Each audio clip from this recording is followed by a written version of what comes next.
એટલે આ કાર્યક્રમ ખાલી શંકરભાઈનો નથી, આ કાર્યક્રમ તમારા બધાનો છે. મેં તો ખાલી નિમિત્ત છું કે તમને બધાને મળવા માટેનું એક આ ઠેકાણું, અને અહીંયા મળીને આપણે બધા એકબીજાને રામ રામ કરીએ, એકબીજા રામ રામ કરીને બધા હળીએ મળીએ. અને દર ગયા વર્ષોની અંદર કે નાની મોટી મન મેળાપ હોય, કંઈ આગા પાછી ત્રુટીઓ હોય તો બધા મન મોટું કરીને એકબીજાને રામ રામ કરી લે. અને આજનો દિવસ એવો હોય ને કે ન બોલતા હોય ને તો આવીને રામ રામ કરી લેવાય. અને આજે રામ રામ કરી લો ને એટલે પછી આખું વરસ હરખું હેંડે. એટલે આ એ માટેનો એક કાર્યક્રમ છે. તો તમને પણ બધાને મારી પ્રાર્થના છે કે નાનું મોટું કંઈ આગા પાછું હોય તો પણ એમને યાદ કરીને જઈને રામ રામ બધા કરી લેજો. છોટે મન છે કોઈ બડા નહીં હોતા, તૂટે દિલ છે કોઈ ખડા નહીં હોતા. બસ આપણે મોટું મન રાખીને બધા મોટા બનીએ.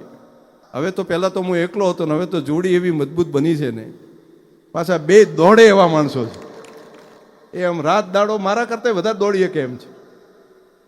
અને તમને બધાને કહું છું, બેહવા ના દેતા અહીંયા બરાબર. પણ પછી એ ફાઇલો લઈને એમને ના પરવીણ બે કીધું એમ પાછા ગાંધીનગર રોજે રોજ ખાલી એમને હેરાન ના કરતા.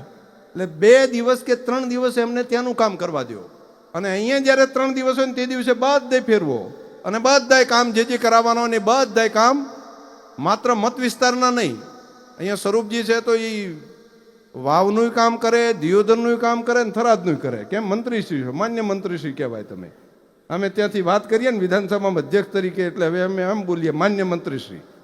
તો માન્ય મંત્રીશ્રી પ્રવીણભાઈ તમારે આખો બનાસકાંઠા જિલ્લો આવે. લવિંગજી હા એ કીધું ને ભેગું, હા એ કીધું એમને કે રાધનપુર સાતલપુરે આવે.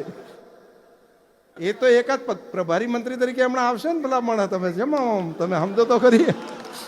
તો આ બધું તમારે એ હેડવાનું છે જોરદાર, સરસ. તો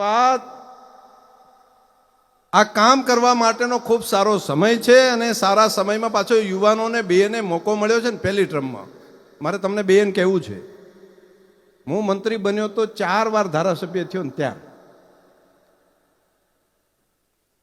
3 વાર સુધી કોઈ દાડો વારો નહોતો આવ્યો. ચોથા વખતે 2.5 વર્ષ માટે વારો આવ્યો હતો મારે. એ જીવનની અંદર 2.5 વર્ષ માટે 1 વાર મંત્રી થયો હતો.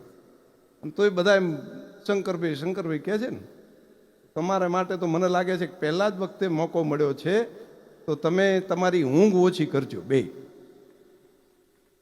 એ તમને લાગે કે તમે 7 કલાક ઊંઘતા હોય ને તો 1 કલાક ઓછી કરી નાખો. કેમ કે કલાક તમારી પાસે 24 કલાક જ છે, અને 24 કલાક એ જ તમારી પાસે મળશે.